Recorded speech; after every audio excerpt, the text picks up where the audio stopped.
Good morning, everyone. Today, we are going to talk about a topic that is very close to our daily lives, especially for university students and working adults: caffeine consumption. Many people rely on caffeine to stay awake, focused, and energized. However, an important question often arises: how much caffeine is too much? Caffeine is a natural stimulant that affects the central nervous system. It is commonly found in coffee, tea, energy drinks, soft drinks, chocolate, and some medications. After consumption, caffeine is quickly absorbed into the bloodstream and travels to the brain, where it blocks the effects of adenosine. Adenosine is a chemical that promotes relaxation and sleepiness. By blocking adenosine, caffeine increases alertness and reduces feelings of fatigue. For many people, moderate caffeine intake can have positive effects. These include improved concentration, better reaction time, and reduced feelings of tiredness. Some studies also suggest that caffeine may enhance physical performance and temporarily improve mood.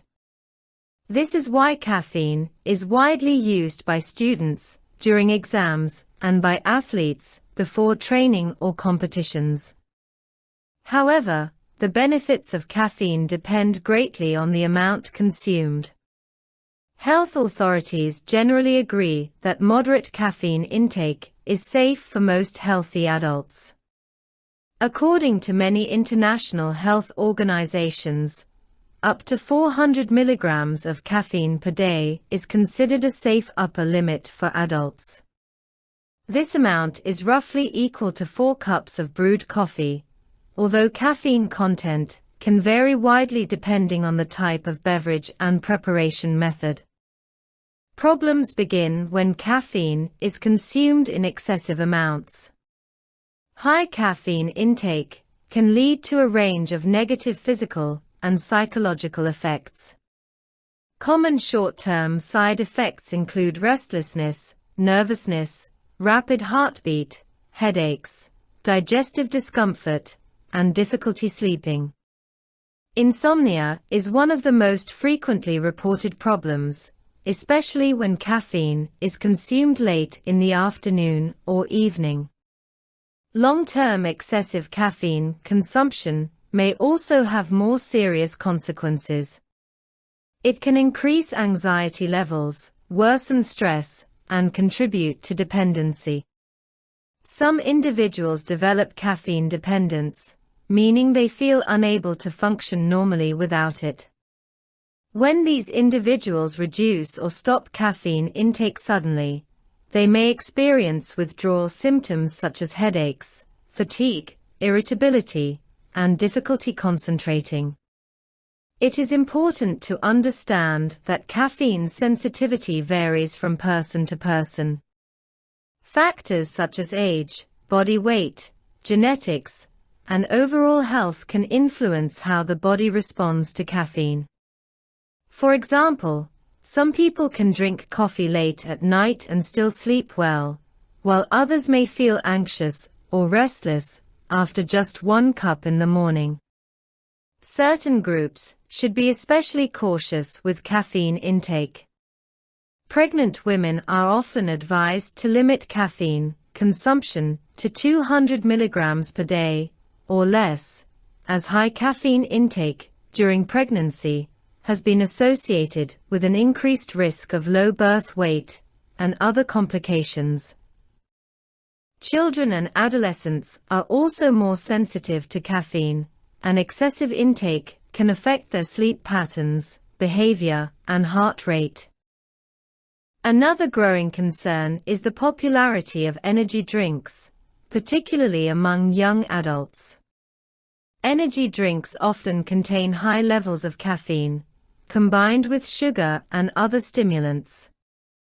Because these drinks are marketed as performance enhancers, consumers may underestimate how much caffeine they are actually consuming.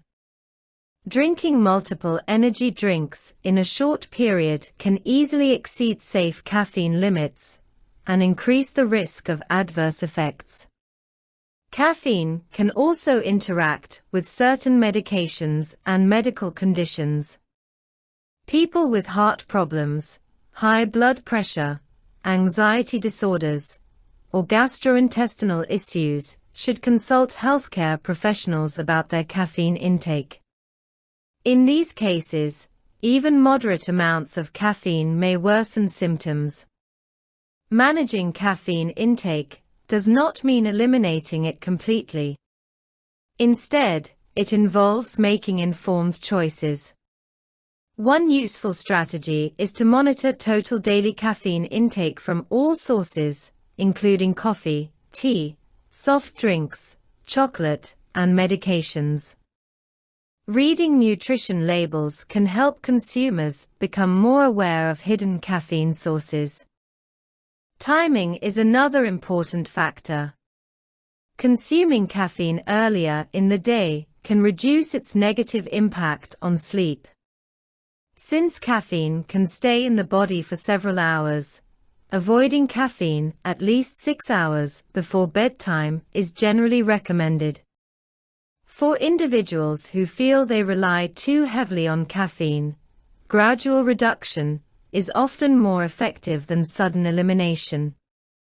Replacing caffeinated drinks with water, herbal tea, or decaffeinated options can help reduce dependency while maintaining hydration and comfort.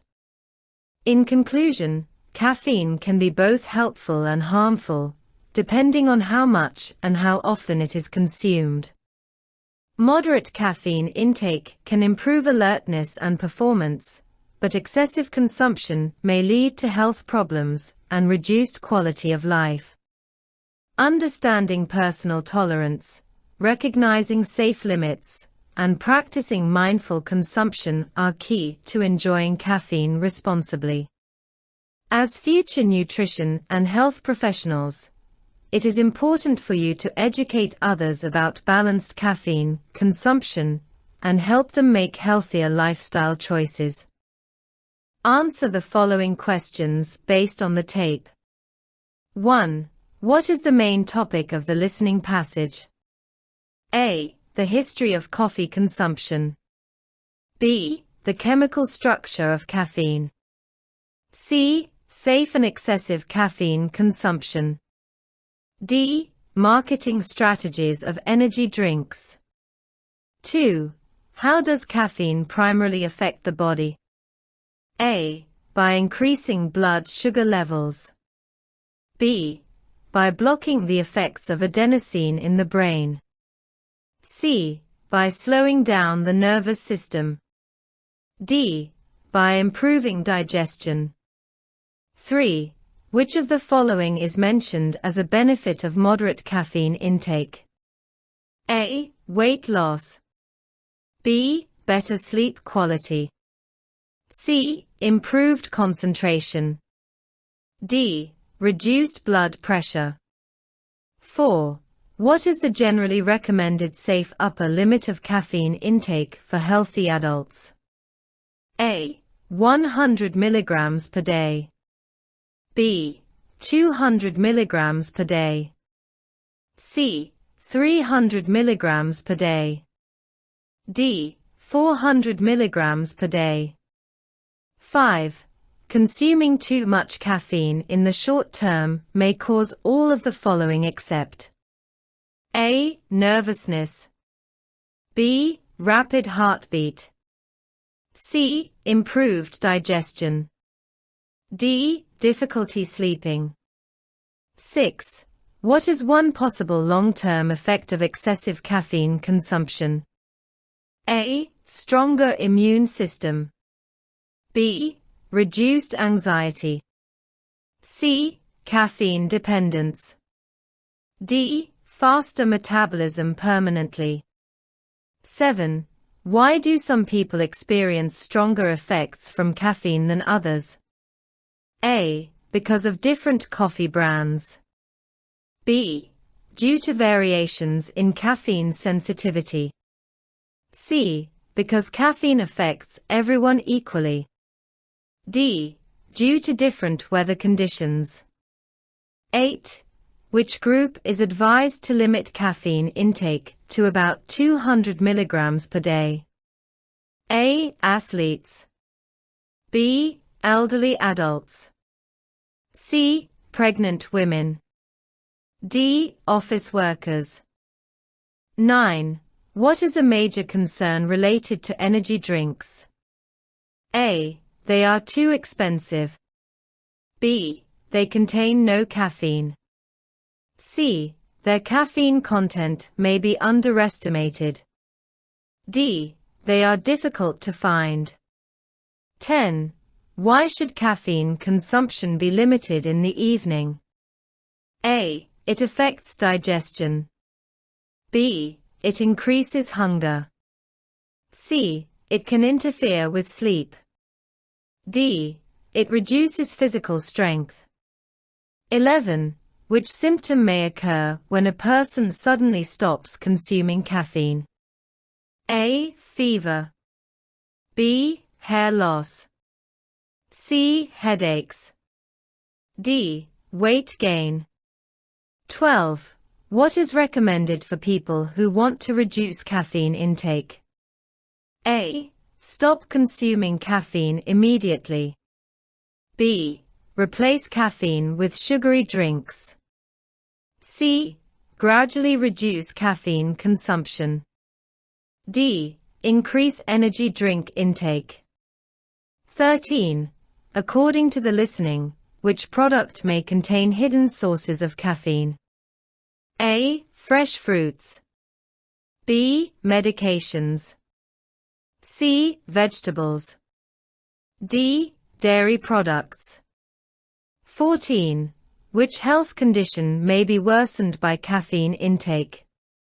A. Broken bones. B. Heart problems. C. Skin dryness. D. Vision problems. 15. What is the main message of the listening passage? A. Caffeine should be completely avoided. B. Only students need caffeine. C. Caffeine is safe regardless of amount. D. Balanced and mindful caffeine consumption is important.